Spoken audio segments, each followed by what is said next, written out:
ನಮಸ್ಕಾರ, ಕನ್ನಡವ ನ್ಯೂಸ್ಗೆ ಸ್ವಾಗತ. ನಾನು ನಿಶ್ಮಾ ಇರ್ಷಾದ್.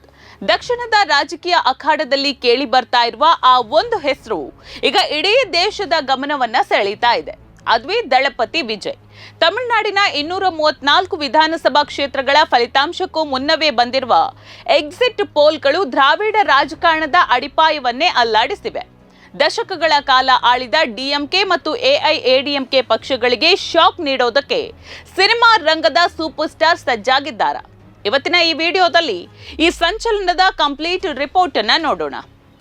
ಕೇವಲ ಸಿನಿಮಾದಲ್ಲಿ ಅಬ್ಬರಿಸುತ್ತಿದ್ದ ವಿಜಯ್ ಈಗ ನೇರ ರಾಜಕೀಯ ಅಖಾಡಕ್ಕೆ ಇಳಿದಿರುವುದು ರಾಜಕಾರಣದಲ್ಲಿ ದೊಡ್ಡ ಸಂಚಲನವನ್ನ ಮೂಡಿಸಿದೆ.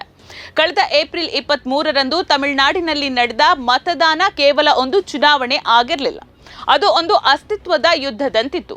ಚುನಾವಣಾ ಆಯೋಗದ ಪ್ರಕಾರ ರಾಜ್ಯದಲ್ಲಿ 82.24% ಭರ್ಜರಿ ಮತದಾನ ದಾಖಲಾಗಿದೆ. ಈ ಹಿಂದೆ ಎಂದೂ ಕಂಡರಿಯದ ಅಷ್ಟು ದೊಡ್ಡ ಪ್ರಮಾಣದ ವೋಟಿಂಗ್ ಕೇವಲ ಡಿಎಂಕೆ ಅಥವಾ ಎಐಎಡಿಎಂಕೆ ನಡುವಿನ ಪೈಪೋಟಿ ಅಲ್ಲ, ಬದಲಾಗಿ ವಿಜಯ್ ಅವರ ತಮಿಳಿಗ ವೆಟ್ರಿ ಕಳಗಂ ಸೃಷ್ಟಿಸಿರುವಂತಹ ತ್ರಿಕೋನ ಸ್ಪರ್ಧೆಯ ಪರಿಣಾಮ ಅಂತ ಹೇಳಲಾಗ್ತಾ ಇದೆ. ಈ ಭರ್ಜರಿ ಮತದಾನ ಯಾರ ಬುಟ್ಟಿಗೆ ಸೇರಿದೆ ಎಂಬ ಪ್ರಶ್ನೆಗೆ ಉತ್ತರವಾಗಿ ಹೊರಬಿದ್ದಿರುವ ಆಕ್ಸಿಸ್ ಮೈ ಇಂಡಿಯಾ ವರದಿ ಎಲ್ಲರನ್ನ ಹುಬ್ಬೇರಿಸುವಂತೆ ಮಾಡಿದೆ. ಈ ಸಮೀಕ್ಷೆಯ ಪ್ರಕಾರ ರಾಜಕೀಯಕ್ಕೆ ಹೊಸದಾಗಿ ಎಂಟ್ರಿ ಕೊಟ್ಟಂತಹ ವಿಜಯ್ ಅವರ ಟಿವಿಕೆ ಪಕ್ಷ ಬರೋಬ್ಬರಿ 98ರಿಂದ 120 ಸ್ಥಾನಗಳನ್ನ ಗೆಲ್ಲುವ ಸಾಧ್ಯತೆ ಇದೆಯಂತೆ. ಅಂದ್ರೆ ಮೊದಲ ಪ್ರಯತ್ನದಲ್ಲೇ ಅತಿ ದೊಡ್ಡ ಪಕ್ಷವಾಗಿ ಹೊರಹೊಮ್ಮುವ ಮೂಲಕ ವಿಜಯ್ ಅವರು ಕಿಂಗ್ ಮೇಕರ್ ಮಾತ್ರವಲ್ಲದೆ ನೇರವಾಗಿ ಕಿಂಗ್ ಆಗುವಂತಹ ಹಾದಿಯಲ್ಲಿದ್ದಾರೆ ಅಂತ ಈ ಒಂದು ಸಮೀಕ್ಷೆ ಭವಿಷ್ಯವನ್ನ ನುಡಿದಿದೆ. ವಿಜಯ್ ಅವರ ಈ ಅನಿರೀಕ್ಷಿತ ಅಲೆ ಕೇವಲ ಗೆಲುವಿನ ಮುನ್ಸೂಚನೆಯಲ್ಲ, ಇದು ದ್ರಾವಿಡ ರಾಜಕಾರಣದ ದೊಡ್ಡ ಸಮೀಕರಣವನ್ನೇ ಬದಲಿಸುವಂತಹ ಸೂಚನೆ. ಒಂದು ವೇಳೆ ಆಕ್ಸಿಸ್ ಮೈ ಇಂಡಿಯಾ ಮತ್ತು ಕಾಮಾಖ್ಯ ಅನಾಲಿಟಿಕ್ಸ್ ನೀಡಿರುವ ಈ ವರದಿ ನಿಜ ಅಂತ ಆದ್ರೆ ಆಡಳಿತಾರೂಢ ಡಿಎಂಕೆ ಮತ್ತು ಅದರ ಮಿತ್ರ ಪಕ್ಷಗಳಿಗೆ ಇದು ಅತಿ ದೊಡ್ಡ ಆಘಾತ ಆಗಲಿದೆ. ಕಾಮಾಖ್ಯ ಅನಾಲಿಟಿಕ್ಸ್ ಕೂಡ ವಿಜಯ್ ಪಕ್ಷಕ್ಕೆ 67ರಿಂದ 81 ಸ್ಥಾನಗಳನ್ನು ನೀಡುವ ಮೂಲಕ ದಶಕಗಳಿಂದ ತಮಿಳುನಾಡನ್ನ ತಮ್ಮ ಹಿಡಿತದಲ್ಲಿ ಇಟ್ಟುಕೊಂಡಿದ್ದಂತಹ ಹಳೆ ಪಕ್ಷಗಳ ಕೋಟೆಗೆ ದೊಡ್ಡ ಬಿರುಕು ಬಿದ್ದಿರುವುದನ್ನ ಸಾಬೀತುಪಡಿಸಿದೆ. ಆದ್ರೆ ಕತೆ ಇಲ್ಲಿಗೆ ಮುಗಿಯೋದಿಲ್ಲ. ಯಾಕಂತ ಹೇಳಿದ್ರೆ ಎಲ್ಲಾ ಸಮೀಕ್ಷೆಗಳು ಕೂಡ ಒಂದೇ ತರಹದ ಭವಿಷ್ಯವನ್ನ ನುಡಿತಾ ಇಲ್ಲ.